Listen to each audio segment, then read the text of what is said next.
This is Officer Pete Sandsbridge of the Dark Bay Police Department. The time is 6:20, February 18th, 1995. The case we have here is that of Dexter Janes. The young lad managed to murder 27 people, including his teachers and principal, all in the span of about 4 hours. Unexplainable as it is, from what we've heard from him so far, the boy claims he didn't kill anyone, that he was hiding in the janitor's closet the whole time of the killings. I'm gonna go in and see if I can get his side of the story, maybe shed some light on this sick little bastard's motives.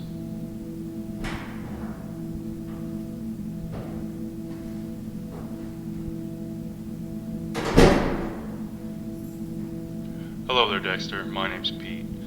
Now, could you please start from the beginning? The beginning? How far back? Like my whole life? You don't want that, do you? No, Dexter. Just of this day. What do you remember? Well, Pete, I remember everything. Every little detail. Okay, well, start with, say, what you had for breakfast? I guess I could try that.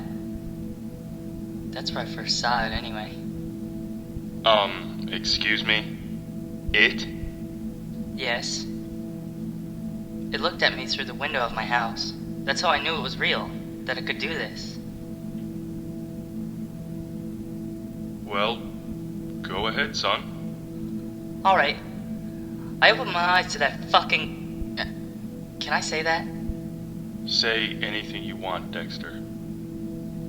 Alright then. I opened my eyes to that fucking phone ringing again, and I knew it was Tommy. That fuck calls me every morning and mocks the shit out of me.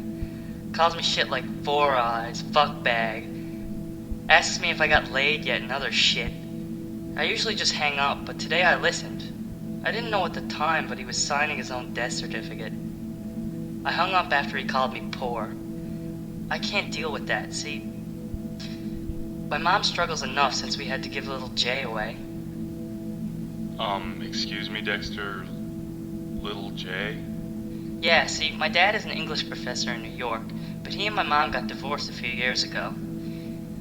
But they got together almost a year ago and fucked and had Jay. We dropped him off in Corner Brook about 3 weeks ago.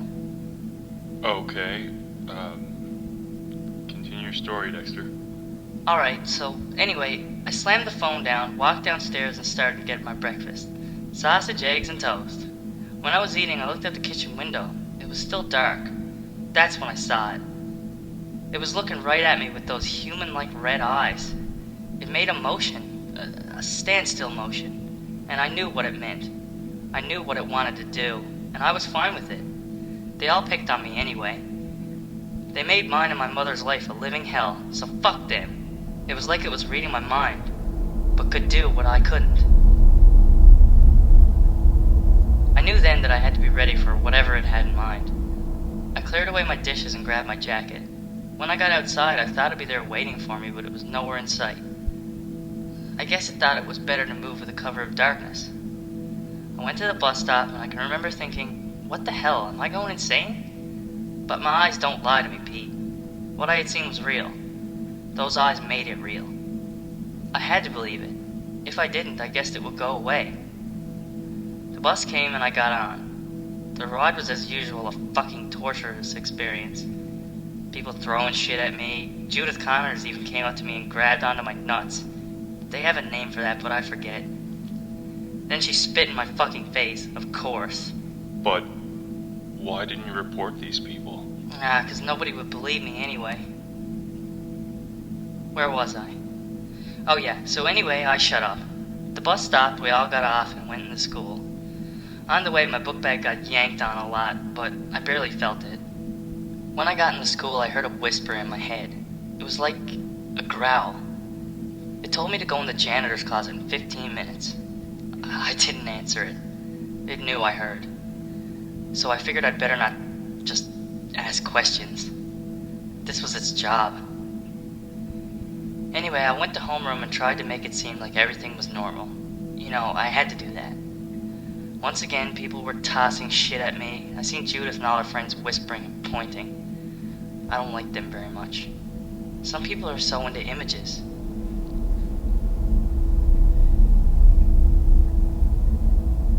Tommy was the captain of the hockey team, so I guess it was natural in her mind to date him, despite his, problem. Anyway, 10 minutes passed and everyone got up to go to class, and I went straight to the janitor's closet.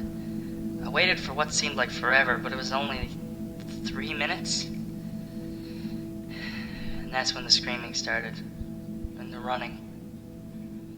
I just reached up and locked the door.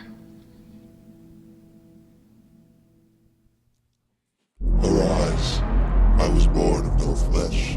I knew from before, inside my dark place, that the boy's hatred was growing. I could feel it in my veins, in my heart, pulsating through me like my blood was electrified. I awoke in a small clearing deep in the forests outside of the settlement. I knew what I had to do. Somehow I knew. I could already see their laughing, mocking faces. I lived in silence for what I knew was my silence sounding alarming. My first sight of humans were two little girls walking through the forest. They were picking flowers.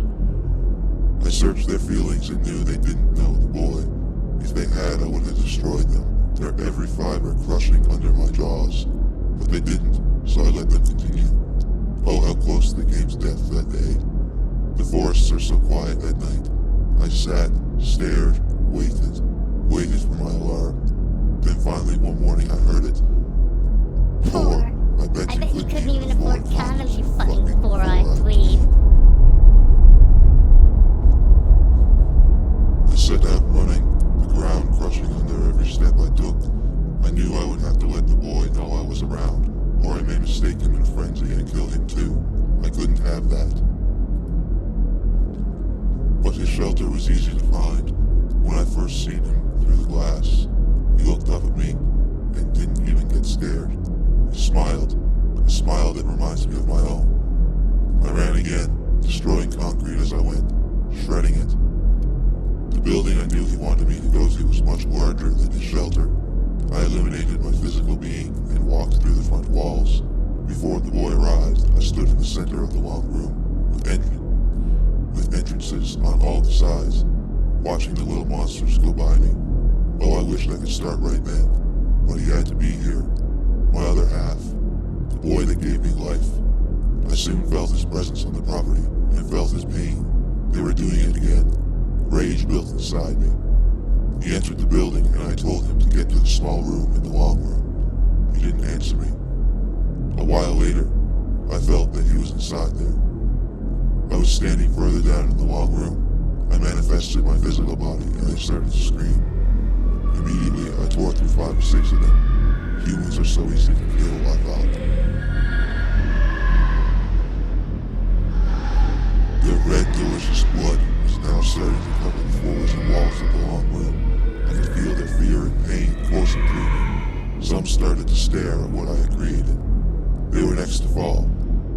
Some I simply stared at, turned their insides to the liquid, then was on my way for more.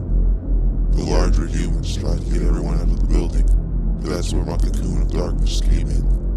The hate that fueled my creation blanketed the building, trapping them in. Now they knew how the boy felt when they trapped him in his own mind.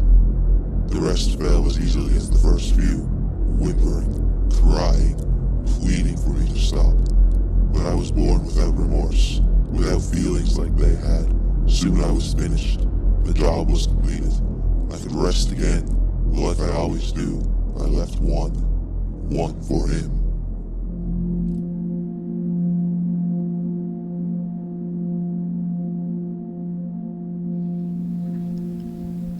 I don't know how long I was in there, Pete. I could only judge by how low the screaming got and eventually stopped. When I finally opened the door, I was thrown into a world of blood. It was everywhere, even on the ceilings. Then I heard its voice again. The boy in blue is in the room marked 48. He's yours. Then it was gone. Room 48. Tommy. I'm getting to that, Pete. Hold on a second. Anyway, I walked down there to room 48, as it had told me to, and I found Tommy crying like a little bitch. When I walked in the room, he took out his switchblade knife, the one he had threatened me with oh so often. He slashed his own throat, ear to ear. The blood sprayed like 5 feet or something.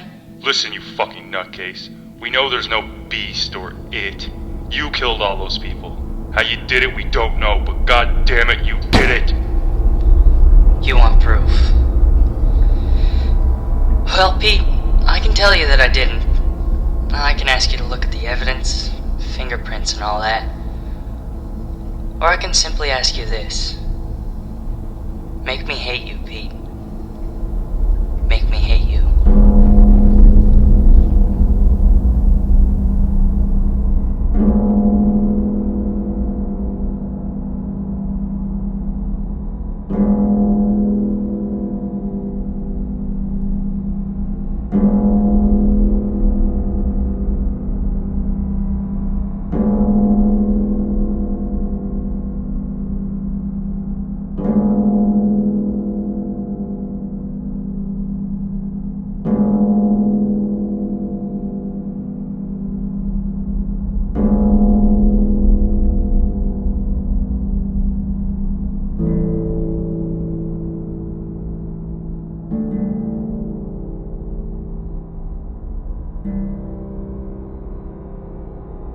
you.